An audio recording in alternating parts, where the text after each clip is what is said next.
Good morning po sa ating lahat.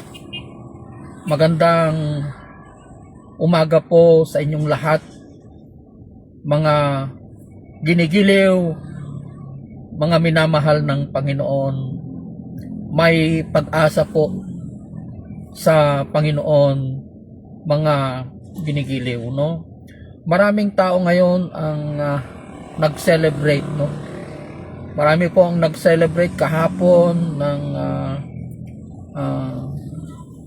yung pagtataas po nila ng kanilang mga palaspas na kinuha po nila, yung mga palmera na kinuha nila sa kanilang mga bakuran o sa mga halaman, no?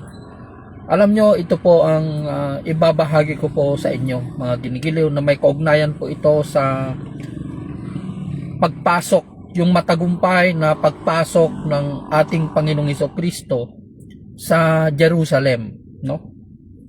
Ano nga ba ang sinisimbolo ng palmera na ito na iwinawagayway ng mga Hudyo noong nung matagumpay siyang pumasok sa Jerusalem, mga ginigiliw? At napakaraming tao, no?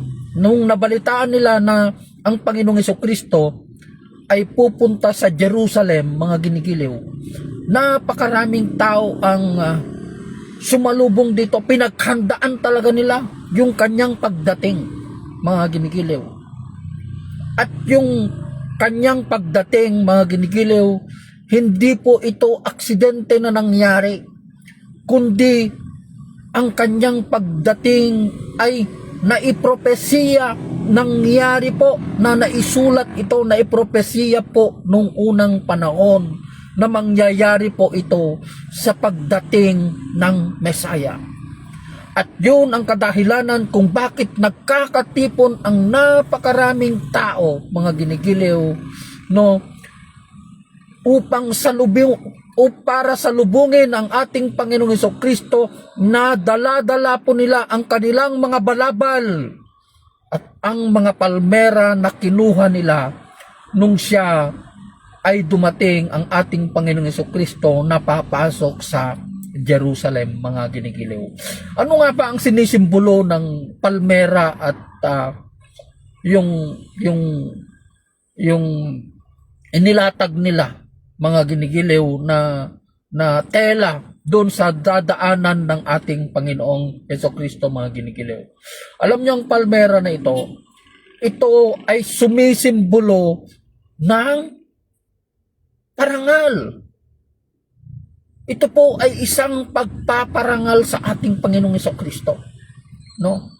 Ibig sabihin, kinikilala nila na siya ang dumating na Mesaya, na siya ang Kristo.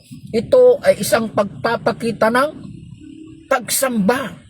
Ito ay pagpapakita ng pananampalataya sa ating Panginoong Hesukristo, mga ginigiliw. Kahit ang ginawa nila nung siya ay dumaan, inilatag nilang kanilang balabal at iwinagayway nila ang palmera bilang simbolo ng kanilang parangal at pagsamba sa ating Panginoong Hesukristo, mga ginigiliw, no? Alam nyo, sa atin ngayon, no, supposed to be ang pagwawagayway ng palmera, 7 araw pong gagawin yon. 7 araw, hindi lang isang araw, no? Yung practice po, yung ginagawa ng mga Hudyo nung unang panahon, mga ginigiliw, 7 araw po nilang ginagawa yan. Yun ang sinasabi niya po dito sa Leviticus. Kung babasahin po natin dito sa Leviticus, ang sinasabi niya po dito sa Leviticus, babasahin ko po para alam po natin kung ano ang ibig sabihin ng iwinawagayway na palmera, no?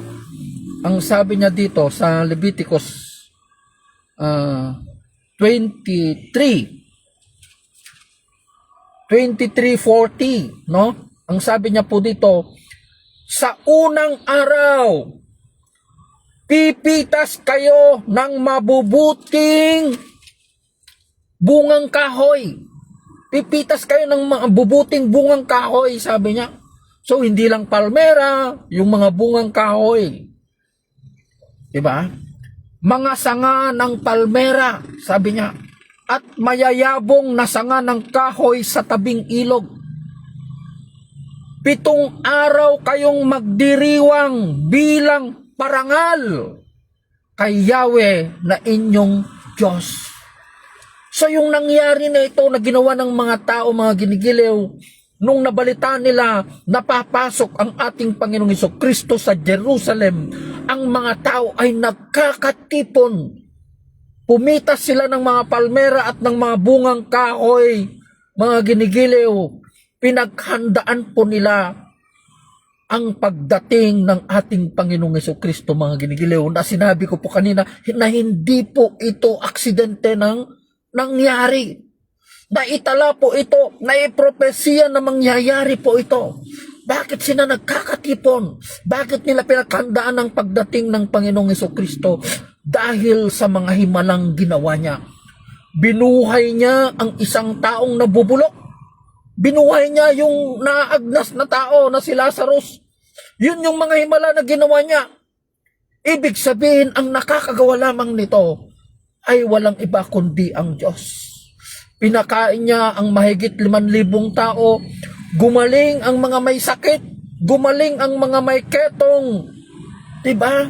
Yun ang ginawa niya. Yun yung mga himala. Nagpapatunay, mga ginigiliw, na nasa kanya ang pagka-Diyos ng Diyos, mga ginigiliw. Kaya yun ang dahilan kung bakit nagkakatipon ng mga tao, mga ginigiliw, upang salubungin nila ang ating Panginoong Hesukristo. Inilatag nila ang kanilang balabal sa kanyang dadaanan bilang papuri at pagsamba sa ating Panginoong Hesukristo, mga ginigiliw. Walang silbi yung winawagayway natin na palmera, mga ginigiliw, kung hindi naman natin sinusunod. Hindi naman natin pinaparangalan ang ating Panginoong Hesukristo. Ang mga palmera na ito ay simbolo lamang, mga ginigiliw. Simbolo lamang ng parangal natin, pagsamba natin sa ating Panginoong Hesukristo. Alam nyo, sa totoo lang, ang tunay na pagsamba sa ating Panginoong Hesukristo, ano ba ang tunay na pagsamba, mga ginigiliw? Sasambahin natin ang ating Panginoong Hesukristo sa pamamagitan ng Espiritu at katotohanan. Sa pamamagitan ng ating pananampalataya. Diba? Yun ang tunay na pagsamba, yung ialay natin, yung ating sarili, mga ginigiliw. No? Opo, ialay natin ang ating sarili para sa Panginoon. Offer your body as a living sacrifice. Yun ang tunay na pagsamba, yung pagsunod sa utos ng Panginoon. Obedience to the living word. Yun ang ibig sabihin. Mga ginigiliw, winawagayway mo yung palmera pero hindi mo naman sinusunod yung kautusan ng ating Panginoon. Hindi naman tayo sumusunod sa kanyang kalooban. Walang silbi kahit araw-araw mo pang winawagayway yung palmera na yan. Pero hindi mo naman sinasambang ating Panginoong Hesukristo sa pamamagitan ng Espiritu at katotohanan. Walang silbi ang ginagawa natin na palmera na yan. Yung palmera na yan ay sumisimbolo ng parangal natin at pagsamba natin sa ating Panginoon, mga ginigiliw. Inuulit ko po na ang tunay na pagsamba, mga ginigiliw, ay ialay natin ang ating sarili bilang sakripisyo, mga ginigiliw. Living sacrifice. Offer your body as a living sacrifice. Ano pa, mga ginigiliw? Pagsunod. Obedience to the living word of God. Pagsunod natin sa kanyang salita. Iyon ang ibig sabihin ng pagsamba, mga ginigiliw. Alam nyo, sa totoo lang, paano kung yung kinuha mo na palmera, no, may tanim ka na kahoy, bungang kahoy, o nyog na lang, sabihin natin na nyog sa bakuran mo, kinuha mo yung pinakamainam na dahon ng palmera ng nyog na yon, ang ginigiliw, pinutol mo, tapos namatay, sayang,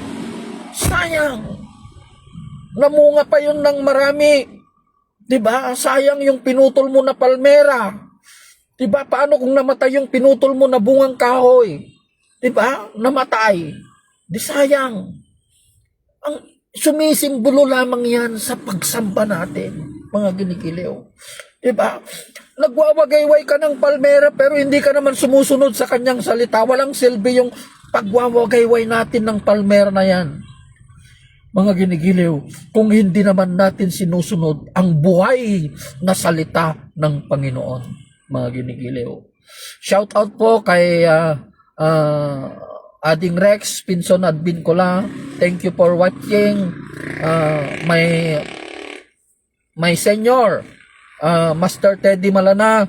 Magandang umaga po sa inyo at sa lahat po ng patuloy na tumatangkilik sa gawain na ito ng Panginoon, mga ginigiliw. So yun po, mga ginigiliw, no? Yun po ang ibig sabihin ng palmera na yan at yung balabal na inilatag nila sa daanan ng ating Panginoon. Ito ay isang parangal, mga ginigiliw. Pero in today's context, sa panahon natin ngayon, iyan ay symbolical. Oo, symbolical po yun. Paano natin paparangalan ng Panginoon? Paano ba natin siya paparangalan? Sa pamamagitan ng pagsunod natin sa kanyang buhay na salita. Kaya inuulit ko po, wag na po nating sirain yung mga pananim natin na palmera, yung nyug, baka mamatay yan, sayang. Sayang po. Sir Mar Montenegro, good morning po. Shout out po sa inyo. Magandang umaga po. Oh, sayang po pag naputol natin yan, baka mamatay pa. Wala nang aakyatin nung yung mga anak pagdating ng panahon. So ang pinaka-importante, sundin natin ang salita ng Panginoon. Yun ang palmera na sinasabi. Yun ang palmera. Yung pagsunod sa utos ng Panginoon. Yung mahalin natin ang ating kapwa. Diba? Opo, mahalin natin ang ating mga kaaway. Sumampalataya tayo sa ating Panginoong Hesukristo. Ialay natin ang ating sarili, no? As a living sacrifice. Ibig sabihin, mamuhay tayo ng katuwiran, mga ginigiliw, no? Yun po. Sana walang silbi yung palmera na yan kung hindi naman natin sinusunod ang buhay na salita ng Panginoon, mga ginigiliw. So I hope you are being inspired, mga ginigiliw, no? Agyaman na kada kayo nga tultuloy nga dingdingig iti dayto nga ramid ti Apo. Kastamog kini sa Master Teddy Malana. Agtultuloy tayo when agyaman na Master Manong sakbay nga ilipas ko daytoy agkararag tayo nga rod, no? Agyaman na kapo. Thank you, Lord. Salamat, Panginoon, sa mga salitang ipinahayag mo muli, Panginoon, sa amin sa umagang ito, Panginoon Lord God. Lord, wala man po kaming palmera ngayon, Panginoon Lord God, pero ang pinakamahalaga sa lahat, as you have said in your word, Panginoon, na ialay po namin ang aming sarili bilang sakripisyo po, Panginoon, offer our body as a living sacrifice, Panginoon. Yun po ang tunay na pagsamba, Panginoon, Heavenly Father, at yung pagsunod po namin, obedience to the living word, pagsunod po namin, Panginoon, sa iyong buhay na salita, Panginoon Lord God, Heavenly Father, Lord. Walang silbi na iwinawagayway po namin, inilalatag po namin, Panginoon, ang mga balabal po namin, pero hindi naman po kami sumusunod sa iyong kalooban, Panginoon Lord God. Walang silbi ang mga ginagawa namin na ito, Panginoon Lord God, Heavenly Father, kung hindi naman po kami sumusunod sa inyo, Panginoon Lord God, Heavenly Father, Lord. Lord, salamat at sa mga nakikinig at nanonood po sa gawain na ito, Panginoon Lord God, Heavenly Father, ingatan niyo po ang kanilang buhay, pagpalayan niyo po sila, kay Master Teddy Malana, Heavenly Father, at sa lahat po ng nanonood sa oras na ito, Panginoon, pagpalain niyo po sila, Panginoon Lord God, Heavenly Father, ingatan niyo po ang kanilang buhay, ang kanilang pamilya, Heavenly Father, Lord. Salamat, Panginoon. Itinataas ko pang yung pangalan sa oras na ito. In Jesus' mighty name. Amen. God bless po. Maraming salamat po sa panonood. Pagpalain po kayo ng Panginoon. God bless everyone.